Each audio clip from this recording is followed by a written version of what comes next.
ಶಾಪುರ ನಿಮ್ದೆಲ್ಲ ನನ್ನ ಮಗ ಇಲ್ಲಿ ಸೇರ್ತಿದ್ದಾನೆ. ಮಗನಿಗೆ ತುಂಬಾ ಕಷ್ಟ ಆಗ್ತದೆ.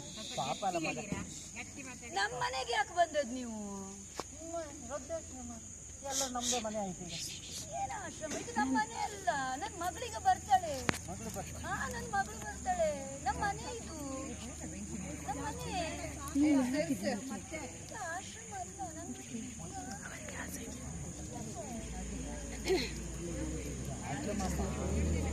ಇದು ಆಶ್ರಮನ? ಇಲ್ಲ, ನನ್ನ ಮಗಳು ಈಗ ನಾವು ನೆಂಟರ ಮನೆಗೆ ಹೋಗುವ ಅಂತ ನನಗೆ ಓದ್ಲು ನೀನು. ನನ್ನ ಮಗನೂ ಹಾಗೆ ಹೇಳಿದ. ನನ್ನ ಮಗ ಒಳ್ಳೆ ನನಗೆ ಕಷ್ಟ ಆಗ್ತಾ ಪಾಪ ಅಲ್ಲ, ಅದಕ್ಕೆ ಅವ್ನಿಗೆ ಕಷ್ಟ ಕೊಡಬಾರ್ದಂತ ಇಲ್ಲಿಗೆ ಬಂದೆ.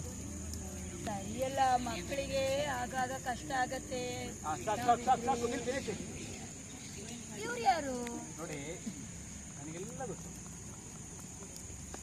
ನೀವು ಇವರು ಗೊತ್ತು, ಇವರಿಗೆ ಅವರು ಗೊತ್ತು. ನಿಮಗೆ ಮರೆಯಿನ ಕಾಯಿಲೆ ಅಂತ ನನಗೂ ಗೊತ್ತು. ಸುಮ್ಮನಿರಿ ನೋಡಿ, ನಿಮ್ಮ ಮಕ್ಕಳು ತುಂಬಾ ಒಳ್ಳೆಯವರೇ. ಏನು ಕಡಿಮೆ ಮಾಡಿಲ್ಲ ನಿಮ್ಗೆ, ಎಲ್ಲ ಕೊಟ್ಟಿದ್ದಾರೆ. ಎಲ್ಲ ಹೌದು, ಒಳ್ಳೆಯವರೇ. ಇಲ್ಲಿ ಬಿಟ್ಟು ಹೋದ್ರು ನೋಡಿ. ಹೌದು, ಈಗ ಬರ್ತಾಳಲ್ಲ. ಬರ್ತಾರೆ ಕರ್ಕೊಂಡು ಹೋಗ್ತಾರೆ. ನನ್ನ ಮಗನು ಬರ್ತಾನೆ.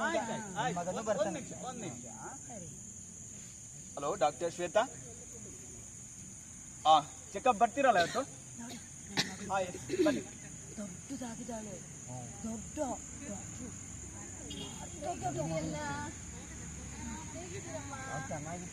ಚೆನ್ನಾಗಿದ್ದೀರಾ ಸರ್?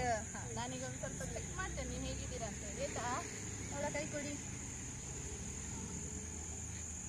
ಮತ್ತೆ ತಿಂಡಿ ತಿಂದ್ರಾ? ತಿಂಡಿ ಎಲ್ಲ ತಿಂಡಿ. ಏನ್ ತಿಂದ್ರಿ?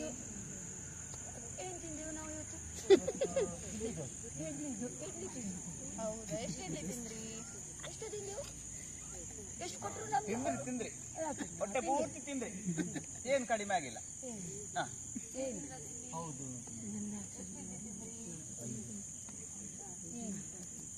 ಡಾಕ್ಟರ್ ಶ್ವೇತಾ ಸರ್, ಎಂತ ಗೊತ್ತಿಲ್ಲ ಸರ್, ಹೇಳಿ.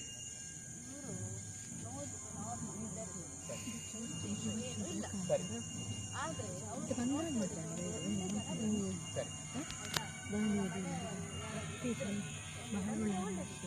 ಸರಿ ಶ್ವೇತಾ, ನಾನು ಹೀಗೆ ಹೇಳ್ತಾ ಇದ್ದೀನಿ ಅಂತ ನೀವು ಬೇಜಾರು ಮಾಡ್ಕೋಬೇಡಿ. ನಿಮಗೂ ಗೊತ್ತಿದೆ, ನನಗೂ ಗೊತ್ತಿದೆ. ನೀವು ಪ್ರೊಫೆಷನಲಿ ತುಂಬ ಒಳ್ಳೆ ಡಾಕ್ಟರ್, ಒಳ್ಳೆ ಹೆಸರು ಮಾಡಿದ್ದೀರಾ. ಪೇಷಂಟ್ ತುಂಬ ಜನ ಇದ್ದಾರೆ, ನಿಮಗೆ ಚೆನ್ನಾಗಿ ನೋಡ್ಕೊತಾ ಇದ್ದೀರಾ.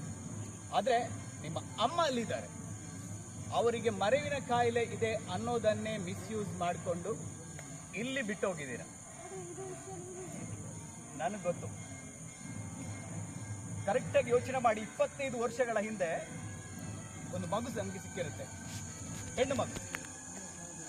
ಹೆಣ್ಣು ಈ ಸಮಾಜದ ಕಣ್ಣು ಅನ್ನೋದು ತಿಳ್ಕೊಂಡು ನಮ್ಮ ಆಶ್ರಮ ನಿಮ್ಮನ್ನ ಬೆಳೆದು ದೊಡ್ಡದು ಮಾಡುತ್ತೆ. ಅದಕ್ಕೆ ಬೆನ್ನೆಲುಬಾಗಿ ನಿಂತಕ್ಕೆ ಒಂದು ತಾಯಿ ಬರ್ತಾರೆ, ನನಗೆ ಮಗು ಇಲ್ಲ ಅಂತ ಹೇಳ್ಕೊಂಡು. ಆ ಮಗು, ತಾಯಿಯ ಮಡಿಲಲ್ಲಿ ಆ ಮಗುವನ್ನಿಟ್ಟು ನಾವು ಕಳಿಸ್ತೀವಿ. ಆ ಮಗುವನ್ನು ಅವರು ದೊಡ್ಡದು ಮಾಡ್ತಾರೆ, ಕಷ್ಟಪಟ್ಟು ಡಾಕ್ಟ್ರು ಮಾಡ್ತಾರೆ. ಡಾಕ್ಟರ್ ಆದ ಮೇಲೆ ನಿಮಗೆ ಪೇಷಂಟ್ಗಳು ತುಂಬ ಜನ ಇರ್ತಾರೆ, ಅದು ಓಕೆ, ಒಳ್ಳೆ ಕೆಲಸ. ಆದರೆ ನಿಮಗೆ ನಿಮ್ಮ ಅಮ್ಮ ಹೊರೆ ಆಗ್ತಾರೆ. ನೀವು ಅವರನ್ನು ತಂದು ಇಲ್ಲಿ ಬಿಟ್ಟಿರ್ತೀರಿ. ಅವರಿಗೆ ಮರೆವಿನ ಕಾಯಿಲೆ ಇದೆ ಅನ್ನೋದನ್ನೇ ಮಿಸ್ಯೂಸ್ ಮಾಡಿಕೊಂಡು ನೀವು ನಮ್ಮ ಜೊತೆ ಕೂಡ ನಾಟಕ ಆಡ್ತೀರಿ. ನಿಮ್ಮೆಲ್ಲ ಡೀಟೇಲ್ಸ್ ನಮ್ಮ ಜೊತೆ ಇದೆ. ಆದರೆ ನೀವು ಪ್ರೊಫೆಷನಲಿ ಎಷ್ಟು ಪರ್ಫೆಕ್ಟ್ ಇದ್ದೀರಾ, ನಿಮ್ಮ ಫ್ಯಾಮಿಲಿಯಲ್ಲೂ ಅಷ್ಟು ಪರ್ಫೆಕ್ಟ್ ಇದ್ದರೆ ನಿಮ್ಮ ಘನತೆಗೆ, ಗೌರವಕ್ಕೆ ಹೆಚ್ಚಾಗುತ್ತೆ. ನಿಮ್ಮಿಂದ ನೀವು ಹೇಳ್ತೀರಂತೆ ನಾವು ಅವರನ್ನು ಕಾಯ್ಲಿಕ್ಕೆ ಆಗುದಿಲ್ಲ ಸರ್. ನಮಗೆ ಈ ಪ್ರೊಫೆಷನಲ್ಲಿ ನಮಗೆ ಟೈಮೇ ಇಲ್ಲ. ನಾವೇನು ಮಾಡೋದು ಹೇಳಿ ಸರಿ, ಪ್ರಪಂಚದಲ್ಲಿ ಎಲ್ಲರಿಗೂ ಪ್ರೊಫೆಷನಲ್ ಕರೆಕ್ಟ್. ಆದರೆ ನಮ್ಮ ಸಂಸಾರಕ್ಕೆ ಯಾರು ಹೊಣೆ? ಎಲ್ಲಕ್ಕಿಂತ ಮೊದಲು ನಮ್ಮ ಮನೆ, ನಮ್ಮ ಸಂಸಾರ, ಆಮೇಲೆ ನಮ್ಮ ದೇಶ. ನಿಮ್ಮ ಸೇವೆಯನ್ನು ಎಷ್ಟು ದಿವಸ ಅಂತ ನಾವು ಗಮನಿಸ್ಬೋದು, ಎಷ್ಟು ದಿವಸ ಅಂತ ಗೌರವ ಕೊಡ್ಬೋದು. ಆದರೆ ಒಂದು ತಾಯಿಯ ಕಣ್ಣೀರು ಅನ್ನುವಂಥದ್ದು, ಅದು ನಿಮ್ಮ ಲೈಫಲ್ಲಿ ಒಂದು ಹಂತದವರೆಗೆ ದೊಡ್ಡ ಹಂತಕ್ಕೆ ತಗೊಂಡೋಗ್ಬೋದು. ಆಮೇಲೆ ಒಂದಲ್ಲ ಒಂದು ದಿನ ನೀವು ತಾಯಿಯಾದಾಗ ನಿಮಗೆ ಅನುಭವಕ್ಕೆ ಬರಬಹುದು.